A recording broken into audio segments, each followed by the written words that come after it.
Welcome to Wavelengths, a podcast with Amphenol Broadband Solutions. Hello, everyone, and welcome to another episode of Wavelengths, an Amphenol Broadband Solutions podcast. I'm your host, Daniel Litwin, the voice of B2B, and advert, if you are listening to this episode and you didn't listen to part one, guess what? Surprise, it is a part 2 of 2, so you're jumping in at the midpoint. So if you missed part 1, make sure that you go back to Apple Podcasts, Spotify, or even our website to get caught up on our conversation with Ben Elkins, CEO of AireBeam, as we discuss Bead funding and ACP funding. So I'll go ahead and wait. 3, 2, 1. Okay, if you're still here, then you probably listened to part 1. So welcome back, and I hope you're ready for more conversation here with Ben as we continue to break down, like I said, the larger, fresh set of funds that the federal government has deployed. That includes Bead and ACP, which stands for the Broadband Equity, Access, and Deployment Program and the Affordable Connectivity Program. So we were discussing some of the larger mechanisms for funding behind Bead. We're going to pick back up where we left off and dig into ACP, as well as some more strategies for staying involved and preparing for millions, if not billions, in funding for your state. So let's go ahead and re-welcome our guest. We are rejoined by Mr. Ben Elkins, CEO of AireBeam, which is a rising Arizona-based fiber-to-the-home and fixed wireless internet provider. And Ben is a 20-plus year veteran of the telecom industry. Ben, welcome back to part 2. How you doing? Great, Daniel. Thanks. I'm looking forward to part 2. Part 1 was awesome. So excited to talk more about Bead and ACP. Yeah, absolutely. It's a pleasure getting you on. So let's go ahead and jump back in. And not to, reveal your whole hand and strategy here, but if you had to give some useful advice to colleagues in other states, right, that are going through that same process of, very proactive outreach, building inroads with these communities that they hope to serve, what do you find is working? What's not, right? How are those conversations being defined? What are you hearing from the communities you're talking to? One of the key things is Arizona has been very blessed, again, having a great broadband director. Not every state is as fortunate as us. So I would say, the states that have the good broadband directors, they have a leg up because they're the engine that makes this whole train go. As for advice to the ISPs, it's going to find the communities that fit you.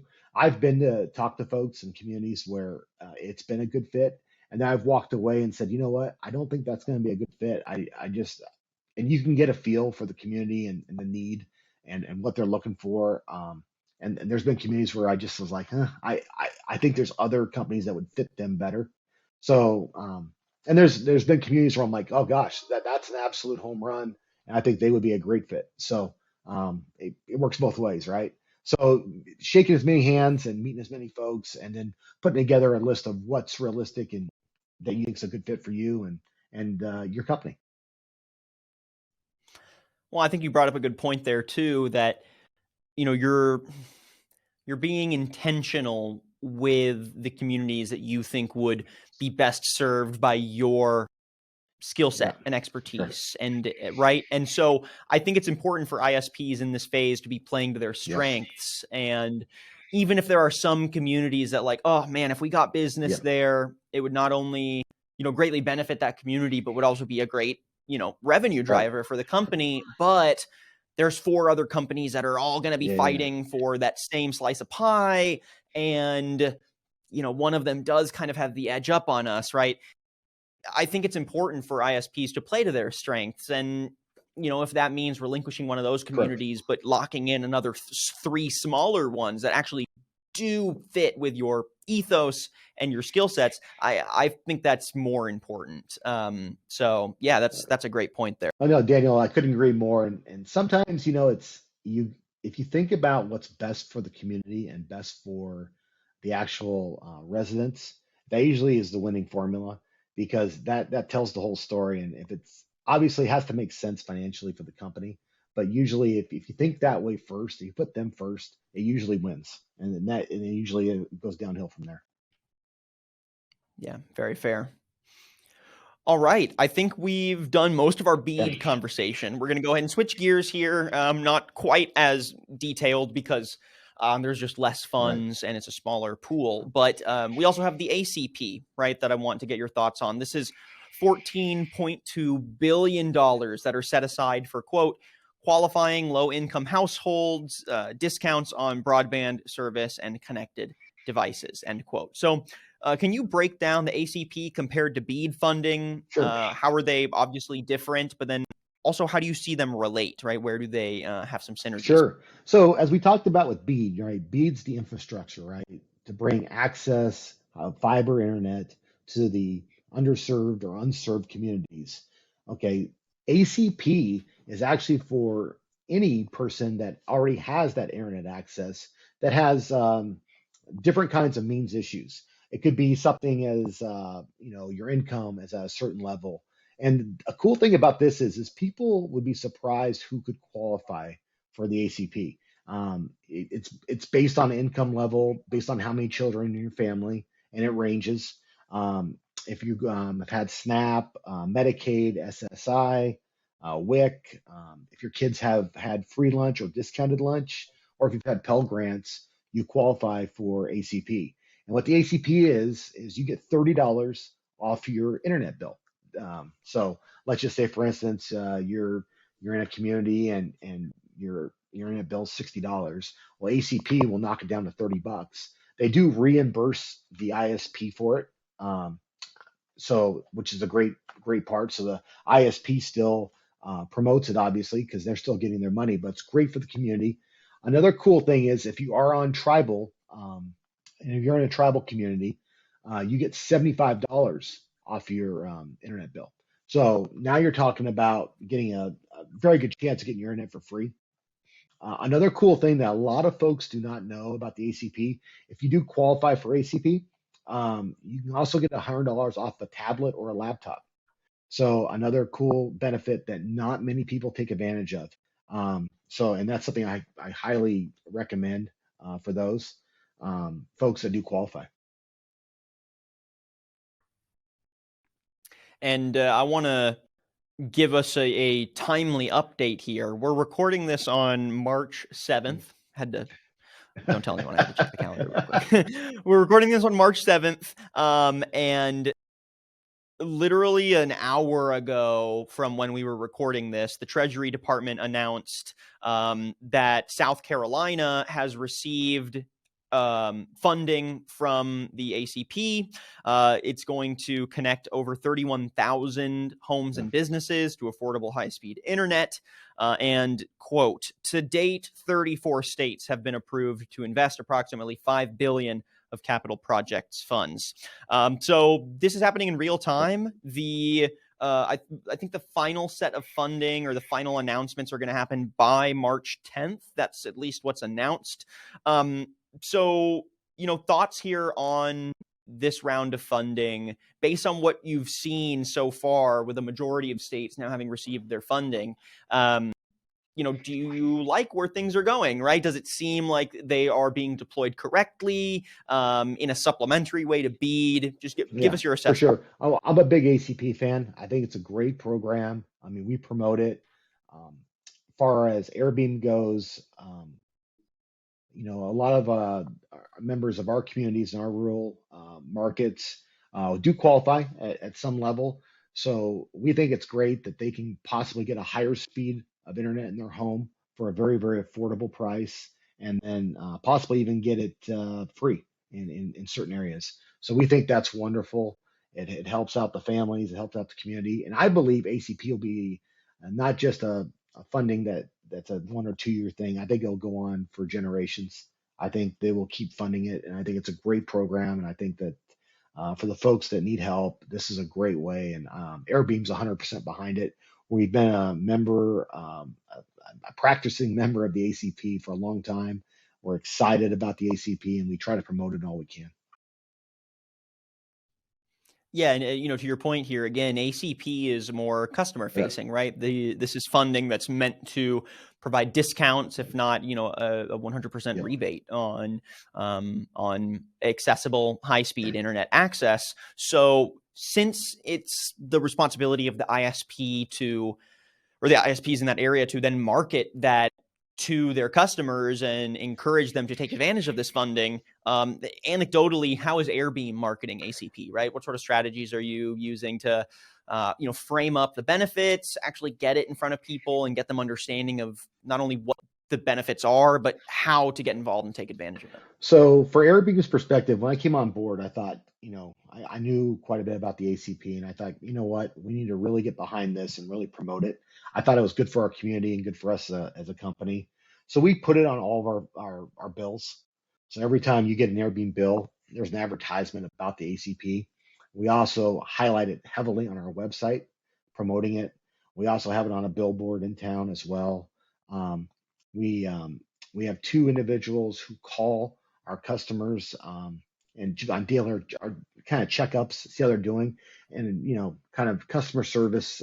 We're very customer service centric at AireBeam, but part of the check-in is if have you heard about ACP? If you do qualify, here's the website, and we have a great program to get them qualified. Very easy on our website. Super. Super smart. We give them a few questions, get them over to the FCC website. We direct them right to there where the FCC's ACP page can go get them qualified and back to our page within 10 minutes. And then they're enjoying their discounts on their internet bill. So for us, it's huge.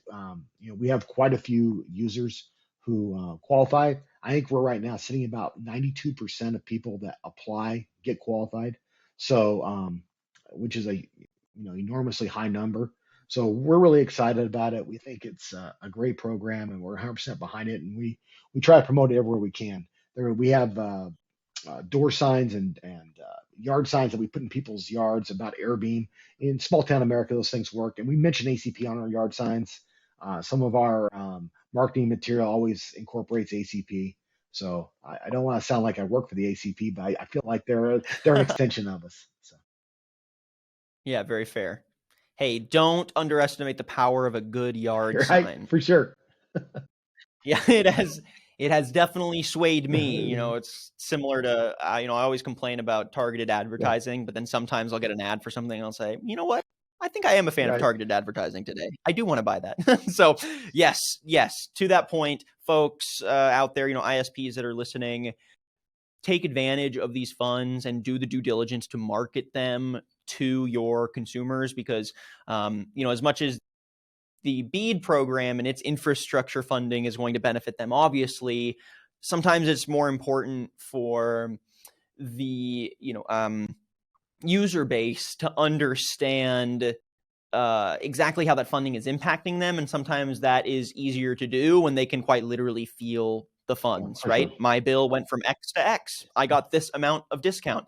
And I think that creates more trust, more, I guess, authentic links between ISPs and their customer base. So yeah, I highly recommend folks get out there, market ACP, and let your communities know about it because it's a great fund. Now, just to start to wrap things up, let's talk maybe some challenges, right? I was going to ask you just kind of what impact you expect Bead and ACP funding to have on communities that need it the most, but I feel like we've already kind of touched on that. So let's instead talk some potential roadblocks, right? What might impede Bead funding or ACP funding from having its 100% positive impact? Break down some of the challenges maybe you're already seeing in Arizona or something you're seeing at the national level. Well, anytime you have the federal government, states, and the public and private sector all working together, there are possible potholes. So I think right now I don't see any huge roadblocks for Bead just because I think they're doing it so well compared to the past. And I think they've learned from the mistakes. I do think, though, that the map is extremely important. I think they've done a really good job with the challenges, and hopefully that the incumbents, the Lex, were honest and forthright with their maps and the accuracy of those. And I believe for the most part, most people's hearts are in the right spot, and they did do an accurate job on that. So as long as the FCC maps are correct, and I believe that if the broadband the NTIA, the broadband directors working together with the ISPs, that all comes together. I think that Bead is going to be a wildly successful. Uh, you know, I really, in my bottom of my heart, I think it's going to be great, and I think the communities are really going to prosper from this. One of the things I hope that the supply chain doesn't allow things for equipment getting to the end users. That could be a roadblock, especially with some of the issues in China and Taiwan. Outside of supply chains could be a possible issue, or different geopolitical stuff. I really like where Bead positioned, and I think it's going to be great. And I'm very bullish on it being successful. And let's end on some strategic advice here to, end on an actionable note. How do you think ISPs and, other telecom companies will benefit from this funding? How should they start to prepare for the realities of this funding? And how can they continue to get involved in the process? Because I know there's been rounds of feedback. Some of these funds still have ongoing rounds of feedback, right? How should ISPs stay involved and make sure their voices are heard in the larger scheme of things, to the benefit of the communities that need? Well, like there's certain states that I've heard that the ISPs are not involved in Beat at all. I think they had a little bit of a sour taste in their mouth from maybe some of the previous grants and projects. I think that's a mistake. I think that you should give Beat a look and a chance, because it's good for the community and it's really good for your business. I mean, at the end of the day, the government is giving you money to build out infrastructure for the community. Yes, we're doing this to provide high-speed fiber internet to the communities, but they're giving you free money. Now you are matching, but it's still very helpful. And I think at the end of the day, you should be involved as an ISP. And it doesn't have to be a large involvement, right? It could be like we talked about. You find a lane that you like, a community you really like, and go after that. I think that's important. And I think most ISPs get that, but I do think that, like I said, in some states, I think part of that is leadership at the state level, and I think if you have the proper leadership, which Arizona has, then it'll be wildly successful. Like I said, I know of some states that don't have maybe as good a leadership, and they are behind in their organization and that sort of thing, and it gives a little bit more of a challenge to the ISPs. But my advice to them is to really look at this hard, figure out your financial position, and find out the areas that fit you and your communities the best, and talk to the folks. The folks will let you know if you're a fit there or not. They really will. And I think with that, we'll go ahead and wrap things up. So, Ben Elkins, CEO of AireBeam, thank you so much for your time on the podcast today. It's really been a pleasure getting your perspective, from Arizona, but also as an executive in the industry, and just as another flag bearer for the benefits of this federal funding. It's been great picking your brain on this. So again, folks, we've been chatting with Ben Elkins, CEO of AireBeam. And Ben, where can folks find out more about the work AireBeam is doing, and maybe pick your brain as well? No, for sure. Listen, AireBeam.com be a great place to start. We have a great team.